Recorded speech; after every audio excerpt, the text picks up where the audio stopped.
በስመ አብ ወወልድ ወመንፈስ ቅዱስ አሐዱ አምላክ አሜን። ሐፂር ሕይወት ታሪክ መጋቢተ ምስጢር መምህርት ሕይወት ፀሐይ። ክብርት መጋቢተ ምስጢር መምህርት ሕይወት ፀሐይ ከወላዲአን አቶ ፀሐየ ገብረ እግዚአብሔር ከወላዲተን ወይዘሮ ምልወረታ መጋቢት 13 1954 ዓመተ ምህረት ኣብ ዞባ ማእኸል ወረዳ ቆላ ተንቤን ጣብያ መረረ እንዳ ቅዱስ ሚካኤል ቤተ ክርስቲያን ተወሊደን ኣብቲ ቦታ በዓሉውን ተጠሚቐን።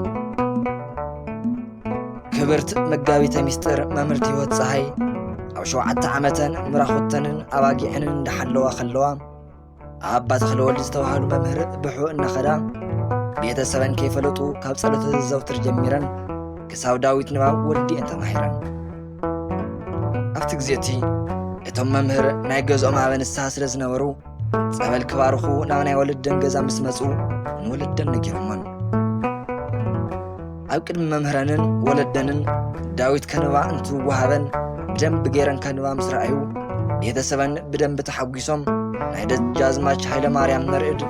ዓብዪ ብራና ዳዊት መዝሙረ ድንግል ዘለዎ ተዋሂብዎን ብዝበለጸ ተማሂረን እየን። ክብርት መጋቢተ ምስጢር መምህርት ሕይወት ፀሐይ ዓለም ዘለቶ ደረጃ ንምፍላጥ ብትምህርቲ ሳይንስ እውን ክሳብ 6ይ ክፍሊ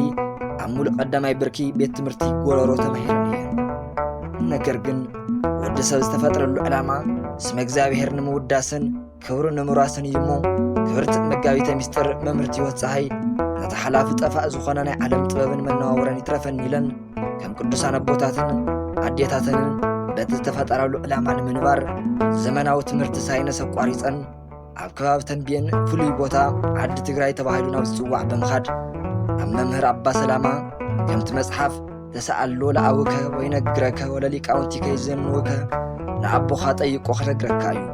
ሊቃውንትኻ እውን ጠይቆም ክነግርኻ እዩ ዝብሎ መሰረት ን3 ዓመት ዝኣክል ኣብ እግሪ መምህረን ኮይነን ንባብን ስልታት ተረጓጉማ ቅዱሳን መጽሓፍትን እናተምሃራ መዝሙረ ዳዊት ሙሉእ ብሙሉእ ብቓል ነጽኒዐን ወዲአን እየን። ብምቕጻል ድማ ከምቲ ቅዱስ ጳውሎስ ወድንግልኒ እንተ እያው ሰበት ትህልዮ ለእግዚአብሔር ከመይ ትቀደስ ስጋሃኒ ወነፍሳኒ ወእንተ ሰአው ሰበት ትህሊ ንብረት ዓለም በዛ ተድሉ ለምታ እታ ዘይተመርዓወት ስጋኣን መንፈሳን ምእንቲ ትቅድስ ኢላ ብናይ ጎይታ እግዚአብሔር እያ ትሓሊ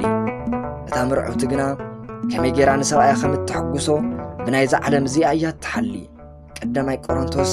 7:34 ብምባል ዝተናገሮ ቃል ተረዲአን ሓደ ልቢ ኮይነን ንፈጣሪአን ከገልግላ ብህፃንነተን መሓዙተንን መምሃርተንን ኣባ ተክለ ኣብ ኣባ ገብረ ሕይወትን ኣባ ገብረ ማርያምን ዝተባሃሉ ናብ ቅድስቲ ከተማ ኣክሱም ብምምፃእ ነቲ ሓላፊ ዓለም መኒነን ነቲ ዘየሓልፍ ዓለም ብምምራፅ ኣብ እንዳ 4 እንስሳ ቤተ ክርስቲያን ብ1973 ዓመተ ምህረት ዝተለስቲኦም መሓዙተን መንኪሰን። ብድሕሪኡ መምህረን ኣባ ሰላማ ናብ ዋልድባ ስለ ዝኸዱ ድሕሪ ምንኩስና ሕዝውን ናይ መምህረን ኣሰር ተኸቲለን ምስ ሰለስቲኦም መሓዙተን ናብ ዋልድባ ኣፍረንታንት ብምኻድ ኣብ ዋልቅ ቅድስቲ ኪዳነ ምህረት ኣብ ዙርያ ዋልድባ ንኸባቢ 2 ዓመት ዝኣክል ኣብ ሓንቲ ለይቲ 20 ሻሃነ ስገም ጥሒነን 50 እንጀራ መቑነን ሰንኪተን ምስ መምሃርተን ድማ ሰዓታት ተማሂረን ካልኦት ናይ ማሕበር ተልእኾታት ፈጺመን ይውዕላ ነይረን። ካብ ዕለታት ሓደ መዓልቲ ሓደ ባሕታዊ ካብቲ ገዳም መጺኦም ናብ መምህር ኣባ ሰላማ ቅርብ ኢሎም እዘን መነኩሳይት እዚአን ኣብ ኣክሱም ብዙሓት ደቂ መዝሙርት ከፍርያ እየን ስለ ዝኾነ ድማ ናብ ኣክሱም ስደድዎን ኢሎሞም ስለ ዝኸዱ መምህር ኣባ ሰላማ ድማ መድኃኒ ዓለም መጋቢት ኣብ ዋልድባ ድሕሪ ምኽባር ኩሉ ግዜ በዓል ሆሳዕና ናብ ቅድስቲ ኣክሱም ብምምላስ ምስ ዘኽብሩ ዝነበሩ ኣባ ገብረ ስላሴ ዝተባሃሉ ኣቦ ኣተሓሒዞም ኣገዲዶም ናብ ቅድስቲ ከተማ ኣክሱም ሰዲዶመን። ኣብቲ ሰዓት መምህርት ካብ መሬት ዋልድባ ክወፃ ስለ ዘይደልያ ዝነበራ ካብ ዝነበረን ናይ መምህረን ናይ ንእስነት መሓዙተን መታዓቢተንን መምሃርተንን ፍሉይ ዝኾነ መንፈሳዊ ፍቕሪ ንምፍላይ ስለ ዝኸበድን ክሳብ ማይ ፀብሪ ናብ ኸያቱ ጓዓይዘን እየን። ክብርት መጋቢተ ምስጢር መምህርት ሕይወት ፀሐይ ብ1975 ዓመተ ምህረት ሆሳዕና ናብ ቅድስቲ ከተማ ኣክሱም መጺአን ኣብ ጎዲፍ ማርያም መናገሻ እናተባሃለ ዝፅዋዕ ቦታ ዝሕዝኦን ዝጭቡጠን ጠፊእዎን ናብ እንዳ ጽዮን እናጠመታ ኮፍ ኢለን ከለዋ እማሆይ ድንግል ዝተባሃላ ኣብ ቅዱስ ያሬድ ኣብነት ቤት ትምህርቲ ዝነበራ ሓንቲ ዓባይ ኣዶ ረኺበንአን ናብ መጋቤ ምስጢር የኔታ ሄኖክ ተስፋ ኢየሱስ ቤተ ጉባኤ ሒዘነን ብምእታው ኣፋሊጠንአን ኣብ እግሪ መጋቢ ምስጢር የኔታ ሄኖክ ድማ መጀመርያ መዝሙረ ዳዊት ትርጓሜ ኣጽፊፈን ተማሂረን። ክብርት መጋቢተ ምስጢር መምህርቲ ህይወት ፀሃይ ቅድሚ ቅኔ ምምሃረን ዳዊት ትርጓሜ ክመሃራን ከለዋ ከካውድለን ስለ ዘይደልዩ መጋቢ ምስጢር የኔታ ሄኖክ ምንም ኣይበልዎንን። ይኹን እምበር ከጽንዐን ከለዋ እቶም ቅኔ ዝተምሃሩ ቀዲሞምዎን ከጽንዑ ከለዉ ምስ ረኣያ እንታይ ክገብረለን ኢለን እንተሓስባ ኣብቲ ግዜቲ ብጣዕሚ ዝቐርብዎን ዝነበሩ መምሃርተን መምህር ዘርአ ዳዊት ኣድሃና ሕዚ ኣብ ኣዲስ ኣበባ ቅድስት ሥላሴ ካቴድራል መንፈሳዊ ኮሌጅ መምህርነት እናገልገሉ ዝርከቡ እኔ እንተዘይተማሂርክን ኣይኾነልክንን ኢሎምን። ንሰን ድማ ከምቲ መጽሓፍ ቅንኡ ለእንተ ተኣቢ ጸጋ ነታ ዝበለጸት ንርእስኹም እተሃንጹላ እትኽእሉ ጸጋ ብመንፈሳዊ ቅንዓት ቅንኡ ብዝብሎ መሰረት ዳዊት ትርጓሜ ወዲአን ቅኔ ክመሃራ ንየኔታ ሄኖክ እንተፍቅድኦም የኔታ ሄኖክ ኣብ ልቦም ዝሓሰብዎ ዝነበረ ቁኑዕ መንፈሳዊ ሓሳብ ስለ ዝተፈጸመሎም ብሓጎስ ቅኔ ንክመሃራ ፈቒዶምለን። ንሰን ድማ መጽሓፍቲ ብዘይ ቅኔ ከም ዘይኸውን ብደንቢ ስለ ዝተረድኣ ኣብ መጋቢ ምስጢር የኔታ ሄኖክ ብቅኔ መምህርነት ተመሪቐን። ናይ ቅኔ ኣገባብ ሰፊሕ ምዃኑ ምስ ተረድኣ ሕዚ እውን ትምህርቲ ቅኔ ክውስኻ ምስ እማሃዊ ጻድቃን ዝተባሃለ ኣዶ ናብ ባህር ዳር ብምኻድ ኣብ የኔታ መንግስቱ ዝተባሃሉ ናይ ቅኔ ሊቅ ቅኔ ኣመስኪረን። ሕዚ እውን ናይ ቅኔ ምስጢር ዓሚቕ ምዃኑ ዝተረድኣ ክብርት መጋቢተ ምስጢር መምህርቲ ህይወት ፀሃይ ትምህርቲ ቅኔ ብዝበለጸ ንምርቓቕ ናብ ጎጃም ጨጎዴ ሃና ዝርከቡ ፍሉጥ ናይ ቅኔ መዓል ዝኾኑ ሊቀ ሊቃውንት ያሬድ ሽፈራው ከይደን ብዝግባእ ቅኔ ምስ ኣገባቡን ምስ ሙሉእ ትሕዝቶን ተማሂረን ተመሪቐን እየን። መምህርት ብፍላይ ኣብ ጎጃም እናተምሃራ ጓል ኣንስተይቲ ብምዃነን ብዙሕ ፈተናታት ሓሊፈን ምስ ኣወዳት ተወዳዲረን ካብ ዓደን ወፂአን ኣብ ዘይፈልጦ ዓዲ ኸይደን ግን ድማ ከም ተቦታት እንትምስሉ ንሰበቤ ዓዱ ጠባዩ ዝብልዎ ብዝነበረን ትሕትናን ግብረ ገብነትን ምስ መምሃራንን ተሳንየን ኣብ ዝኸልኦ ልዕሊ ወዲ ዓዱ ኾይነን ይመሃራ ነይረን። ብፍላይ ምስ ሊቀ ሊቃውንት ያሬድ ሽፈራውን ንስድራ ቤቶምን ዝነበረን ፍቕርን ርክብን ፍሉይ እዩ ነይሩ። ድሕሪ ምርቐአን ጉባኤ ክትኽላ ካብ መምህረን ተሰናቢተን እንትወፃ ሊቀ ሊቃውንት ያሬድ ክሳብ ቋሪት ከተማ ብእግሮም ኣፋንዮመንን ተሰናቢቶመንን። መምህርቲ ድማ ኣባ ገብረ ህይወት ካብቶም መታዓቢተን መምሃርተንን መመናኩስተንን ሓደ ዝኾኑ እናኸዱ ይጥይቕዎን ስለ ዝነበሩ ምስኦም ኮይነን ናብ ደብረ ማርቆስ ከባቢ ብምኻድ ናብ ደወዛ ሚካኤል ዝተባሃለ ደብሪ ከይደን ጉባኤ ተኺለን ልዕሊ 720 ተምሃሮ ኣኪበን ጉባኤ ኣስፊሐን እናምሃራ 3 ዓመት ጸኒሐን እየን። ክብርት መጋቢተ ምስጢር መምህርቲ ህይወት ፀሃይ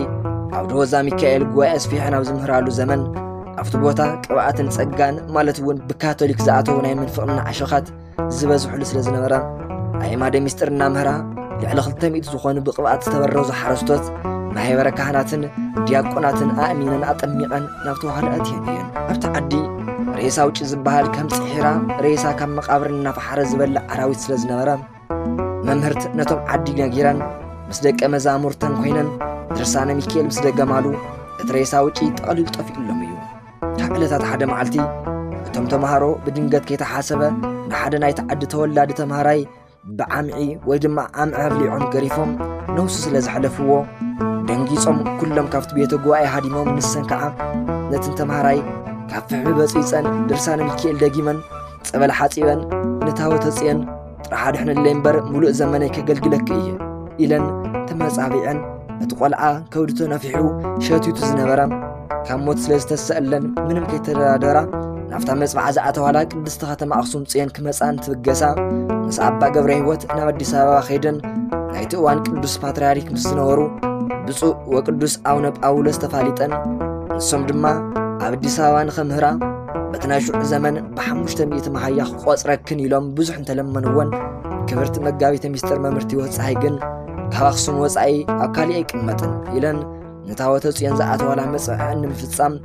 ብ1989 ዓመተ ምህረት ናብ ቅድስቲ ከተማ ኣኽሱም መጽአን። ናብ ቅድስቲ ከተማ ኣኽሱም ጽዮን ምስ መጻ ካብ 1989 ዓመተ ምህረት ጀሚረን ኣብ መጋቢ ምስጢር የኔታ ሄኖክ ዳግማይ ተመሊሰን ኣትየን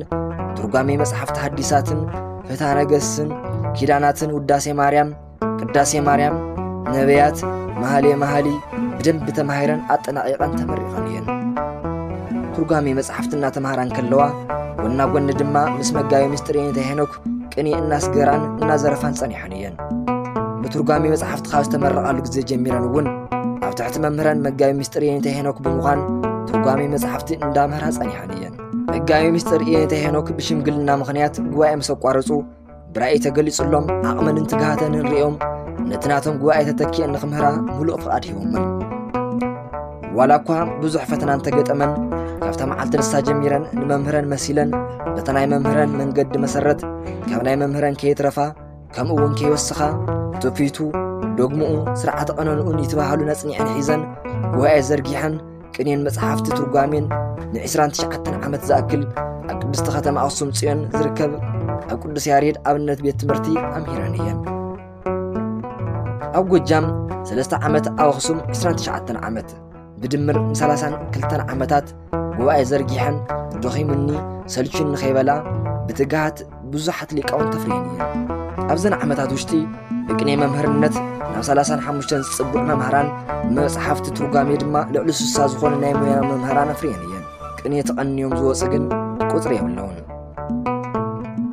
مجاوي تمستر ممرتي وتصحي عمد كسا لتموتن لك خمتا ينتا قبري جيورجيس ينتا هنوكن زبصحوان زنورو ترجميات منم كي قدلا أبناي قويتنا مدحينان إيس كروسس بعلات ألات إسران شوعتن نايس غلط ترجمي ألات إسران تشعتن نالجدت وانجيل ترجمي ببورح ترجمانيرا أبناي الدينا قدسان دنقل مريم ثلاثان سلستن بعلات عندمتا وداسي مريمن قداسي مريمن أوس أمربع عندمتا داويت عندمتا وانجيل عندمتا خامل إكتات عندمتا فتح نجس أو حمامات دمام عندمتا خيدانن تمرته وقاتن أوس أم فلسطة عندمتا داويت ويدما عندمتا مهالي عندمتا وانجيل عندمتا وداسي مريمن قداسي مريمن أباقمين دما باهر حساب وآي زرقيحان يترجمانيرن ممهرت ولا كابسون حميمن انكلوا أو سلاسان سلستن بعلات نايم ميويتاتشن نايقويتانا بعلاتن بعلن انبر من ما يترجمان لنا نيرو اتزقرم بسون حمام أوستة حزالو كلتشن 18 عامة مرت صوم 4 ناتخارا خارا جميرا كساب قدستن ناترجم قنين كاب قدستن دحرجن اتحمام لعلى عمل سلازخنن كالات زفريهم أخيدو ويلن عزيزا كسام نيكوديموس سومن مساخيدو أو تسعينو عارف جن زيا نايس أم 4 نايمج الرشاي إيايلن بعلن ترجمان حماماتون كساب عارف سقلت بعلن ترجمان عايزهم يلن نتمهرين نعنيعن وعلتا بويتانا مدحنا يسكروسس بدن بتناجرانن أرديانن ندك مزامرتن حد راهيمانيين ممرت بفلاي صوم 4 كاب جزا سلازي وص ازنبرا زي فلطون حدشت نايقن يتمهارو سلازنبرو أو صوم 4 وشتي نخلن تمهارو خدكو جيرن نبر جزا نصويعن نبدأ جوتين ملء بيت مسكلت مودس زريفن ندك مزامرتن تسفان صنعتن زسنعا دنك الدوين ممرت نابقنوات حدا كلتشن 18 عامة مرز زوجح ويدما مشت على 30 عرفة لت إسران تشعتن نايم العاكة سلامي تازورين سرعة قرم مستفزمة أوشت جزاء مسرد أنا ما هو للتعبي يجزي خينا نالدت ونجيل لوكاس معرف كلتا ترجمان انت عنت فقرن صنعتن يو زبل بفلاي ندك مزامرتن عبي سمعت فتيرو يو مقابي تميستر ممرتي وصحي بزنبرن تقاتن عقمن أما خلاي زوا أكسم حقر السبكت نايلي كاونت قوا أي أوال عبرس أدوارات وقدامات أخصم تين بيت كريستيان ناي سبكة وانجيل ناي لقاوم تقوائن ناي قوات أمنت كوميتين أبال كوينن دخيموني سلچن خيبلا حلافنتن بوقعات تواتيانيين مقابي تيمستر ممرتي واتساهي كابز نبرن ناي حيمانات منفسا وقناعات بفلاي قدس تخاتم أخصم ناي أرتودوكس توهادو ناي بيت كنتن بيت منقستن ناي تاريخن سلطانن مدينة خمخانامتن تبوتاتنا زورسنا ناولدون خنم محلالف أو استفال علي مدرخات أو ليك أو تقوعي أو سوكة وانجيلن إقوات أمنتن كاو الصرح أو بتوسخي بعلن بقلن أو كتمان نازورا أو كبست ختم أخصم زلوا ناي منافق عن مخرابات ناي أمانيا دراش مسجدي أو صوم جزيز حرود اندالو كاندا اندا مقبيتات اندا جفران اندا حشاشن وزتا زيران قوات إيران تقلسيمن حيزان ناي بعلن حلافن التواصيان مرحت بيت كريستيان سوكة وانجيلن نصوا مهابرن نسانوات تمرتبيتن يفلطان يمخران نيرن مقابي تميستر ممرت هيوت صحي أمول هيوتن ناهموانتن زي الدرادرا بمنفساونتن ببحثو الناز صنعا ممر كوينن بزيكا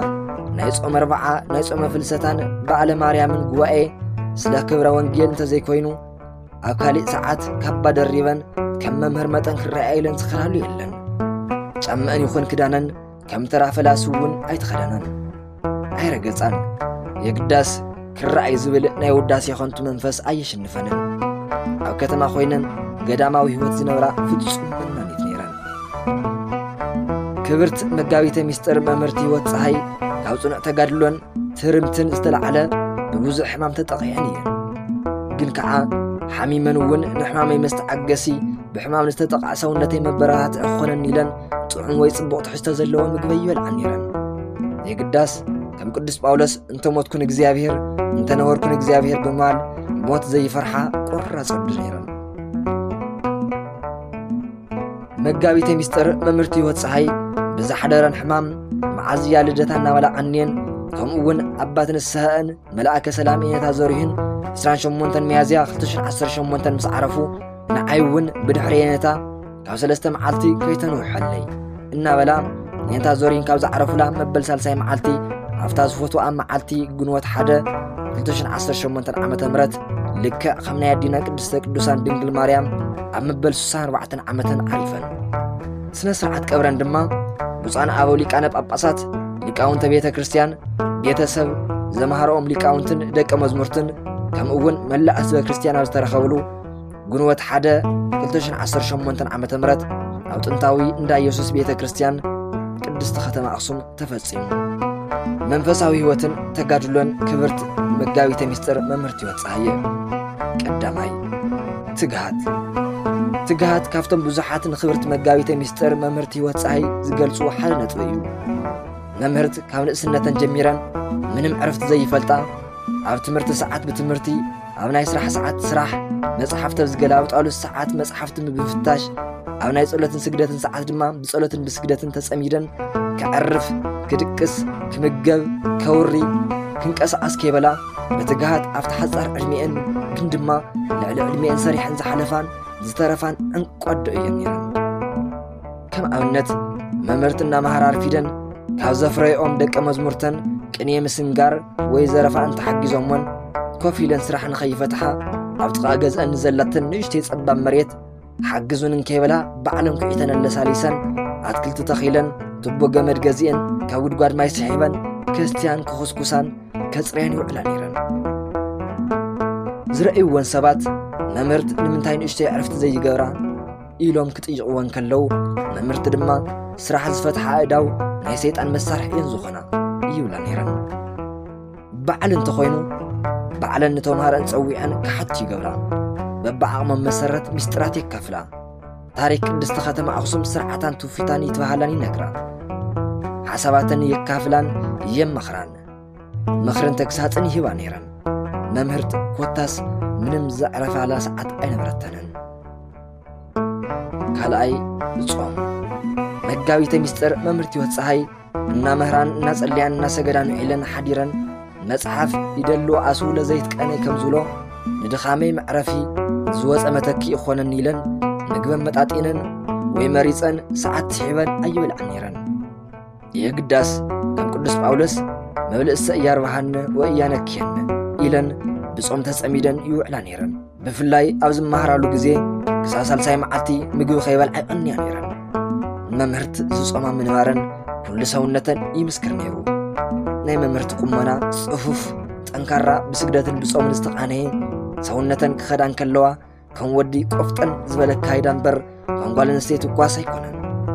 መምህርት ብድሕሪት ኮይኑ ንካይደአን ዝረአየን ወዲ እየን ዝመስሎ ነይረን እዚ ድማ ናይ ሰግደኦ ዝነበራ ውፅኢት እዩ ሳልሳይ ጸሎት መምህርት ዋላ እኳ ብደገን ብውሽጥን ስራሕ ይብዛሓየን ናይ ቤተ ጉባኤን ናይ ቤተ ክርስቲያን ሓላፍነት እናተዋፅኣ እናሃለዋ ዝለመድኦ ጸሎት ግን ብፍጹም የቋርፀን ነይረን ከምቲ ቅዱስ ያዕቆብ ጸሎት ጻድቕ ብግብራ ብዙሕ ተስልጥ እያ ዝብሎ ያዕቆብ 5:16 ቅድሚ ኩሉ ስራሕተን ጸሎት ጸልየን ስለ ዝጅምራ ዝነበራ መብዛሕትኡ ሰብ ኣብ 24 ሰዓት ውሽጢ ሓንቲ ተጨባጥ ቁም ነገር ከይሰርሐ ኣብ ዝውዕለሉ ግዜ ንሰን ግን ንግሆ ንናይ መጽሓፍ ትርጓሜ ተምሃረአን ኣምሂረን ቅኔ ኣስነጊረን ካብ ካሊእ ቦታታት ንዝመፀ ጋይሽ ኣስተኣናጊደን ኣብ ሊቃውንቲ ጉባኤ ይኹን ኣብ ስብከተ ወንጌል ዝነበረን ሓላፍነት ፈጺመን ማሕበረ ጸሎት ኣብፅሐን ግሲ ኣወራሪደን ዘረፋ ዘሪፈን ንተምሃሮአን ንቅኔ ዝነግሩሉ ታሪክ ጥልቅ ዝበለ ምስጢር ነጊረን ውዳሴ ማርያም ዘጽንዑ ድማ ንኽኽልሱ ገይረን ንሰጽንዑ ድማ ፈቲነን ንቑመተ ስጋ ትኸውን ምግቢ በሊዐን መጽሓፍቲ ፈቲሸን ኮታስ ምስ ደቀ መዛሙርተን ምስ ሊቃውንቲ ይኹን ምስ ማንም ሕብረተሰብ ብፍሉይ ፍቕሪ ተማሪኸን ደኺሙን ንኸይበላ ዝሓሰቦ ኣሳኺዐን ይውዕላ ነይረን። ራብዓይ ምጽዋትን ኣስራት ብኹራትን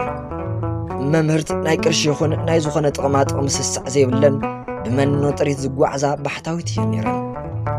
ካብተን ውሕዳት ደሞዘን ኣስራት ከየውፅኣ ኣይነኽአን።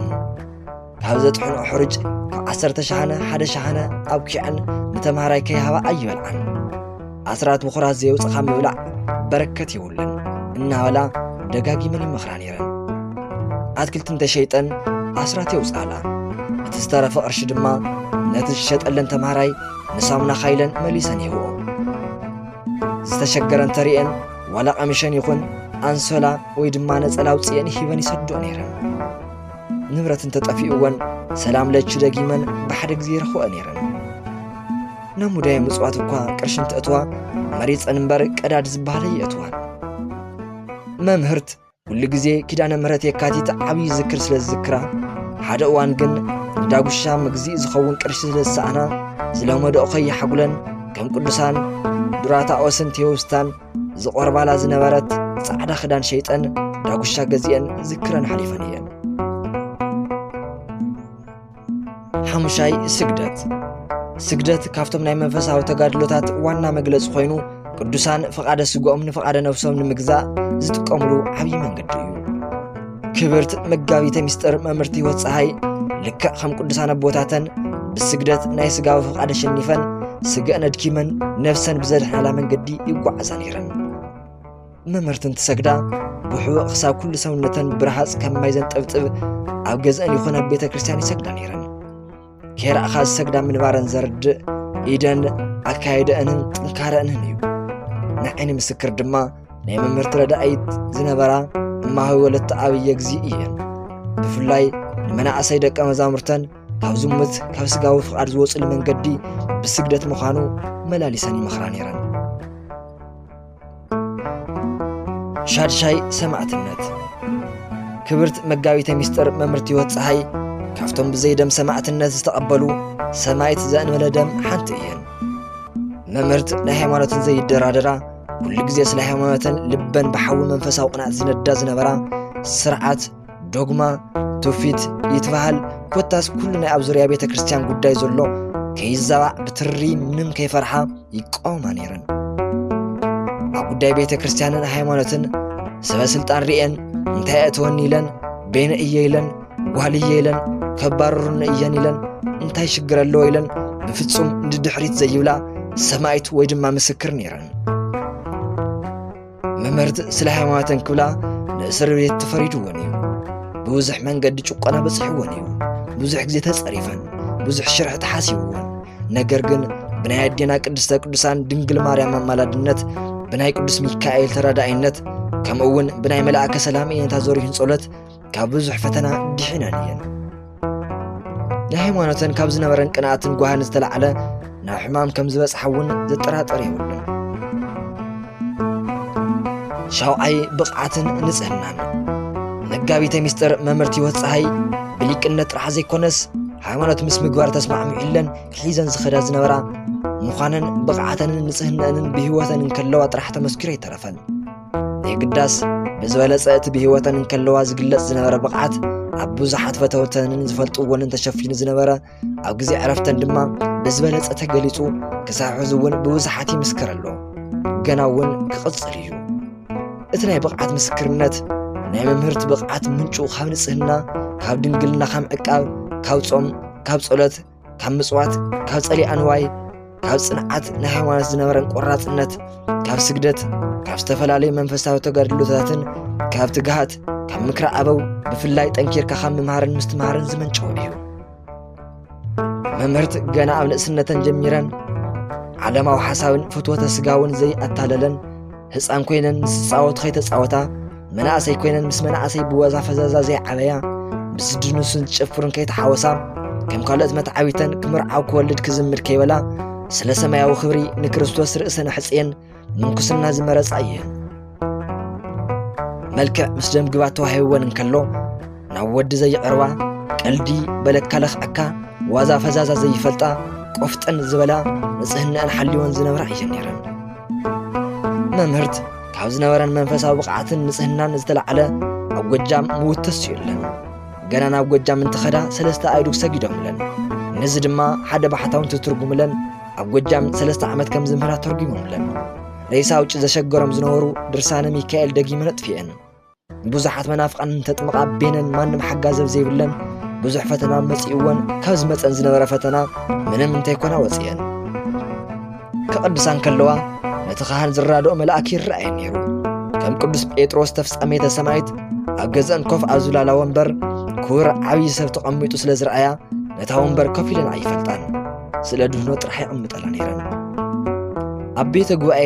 ኣስተርእዮ ጥሪ ናይ ሐሙስ ውዳሴ ማርያም ወዝ መንክሮ ኣጽው ዝብል እንትትርጉማ ኣብቲ ግዜ ንሱ ዝነበረ ሰብ ኩሉ እናርአየ ርግብ ወሪዳ ኣብ ርእሰን ዓሪፋ ንእሽተይ ጸኒሓ እያ ኣብቲ ሰዓት ንሰን ግን ካብ ውዳሴ ኾንቲ ንምጉያይ ምንም ከም ዘይተፈጠረ ብዛዕባ እታ ርግቢት ተናጊረን ይፈልጣን ደቀ መዛሙርተን እውን ከይግለጽ ኣይነግራ ነይረን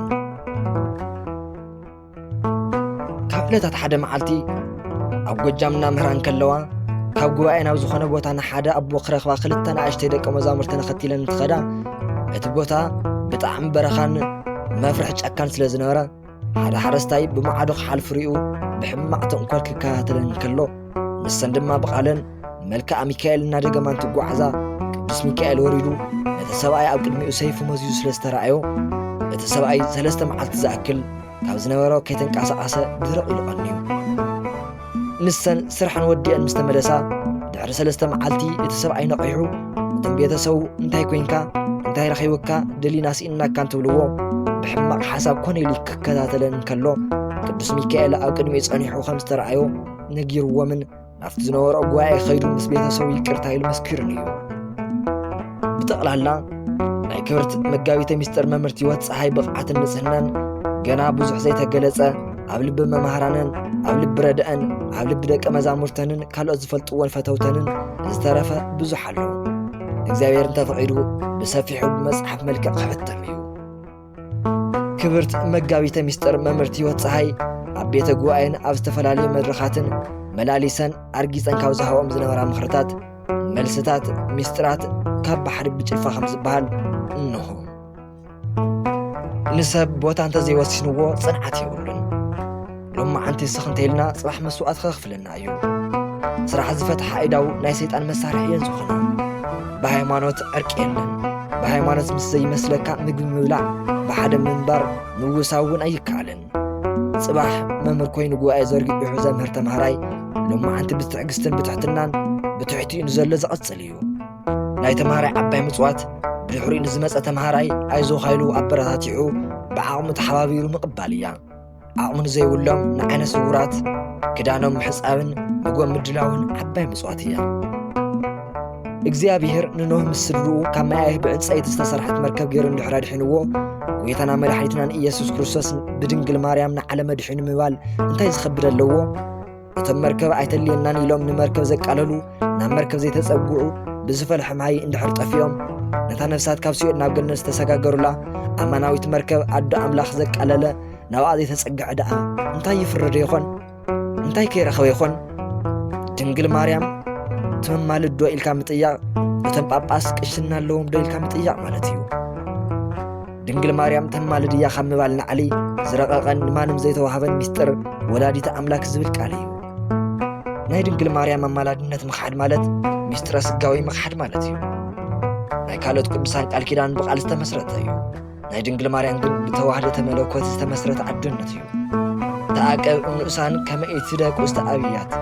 ናብ ዓበይቲ ነገራት ከይትወድቕ ካብ ንእሽተይ ነገራት ተጠንቀቕ ማር ይስሐቅ እንሆ ወድኺ እንሆ ኣዴኻ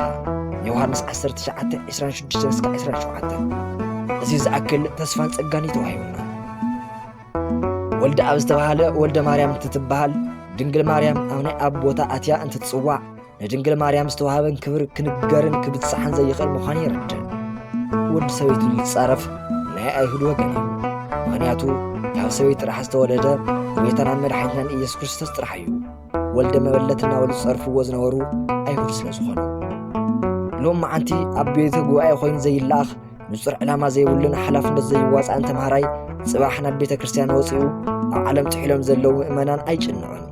ቤተ ክርስቲያን ትጠፍእ እውን ኣይጨንቁን መለኮት ብባህሪ ስጋ ከም ዝሞተ ዘይተረድኡ ሰባት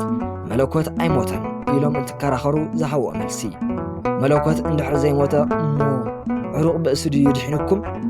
ኣይትጋገዩ ኢለን መለኮት ብባህሪ ስጋ ሞይቱ እዩ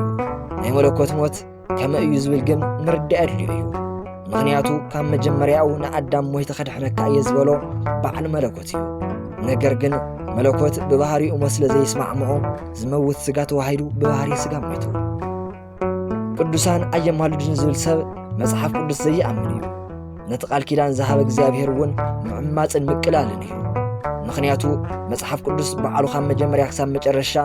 ኣማላድነት እዩ ዘመር ናይ መጽሓፍ ቅዱስ በዓል ቤት እውን በዓሉ እግዚኣብሔር እዩ ቅዱሳን ሞይቶም እዮም ኣየማልዱን ንዝብሉ መናፍቃን መልሲ እንትህባ እቶም ዝሞቱ ቅዱሳን ስለ ዝሞቱ ኣየማልዱን እንተይልክሞም እቶም መጽሓፍ ቅዱስ መስከረሎም ዝተሰወሩ ከምኒ ሄኖክ ነቢይ ኤልያስ እንታይ ኮይኖም እዮም ኣየማልዱን እትብልዎም መላእክቲ መዓዝ ሞይቶም ኮይኖም ኣየማልዱን ኢልኩሞ መሰ ኣማን ጽድቀ ትነቡ ሓቀኛታት እንተኾይንኩም ሓቂ ተዛረቡ ኢለን ብዝመፁሉ ይጭነቑሉ ዝብል ናይ ጎይታ መልሲ ኣብ ወሃባ ይኽተላ ነይረን ዝኸበርኩም ተኸታተልቲ እስካዕ ሕዚ ብዝተወሰነ መልክዑ ናይ መምህርቲ ህይወት ታሪክ ንምስናድ ሞኪርና ኢና ካብዚ ቀፅል ኣቢልና ድማ ክብርቲ መጋቢተ ሚስጥር መምህርቲ ህይወት ፀሓይ ብህይወት ስጋን ከለዋ ኣብ ቤተ ጉባኤን ኣብ ዝተፈላለዩ መድረኻትን ካብ ዝገበሮም ቅኔታት ብጽሑፍ ክነቕርበልኩም ኢና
ዝኸበርኩም ተኸታተልትን ፈተውቲ መምህርትን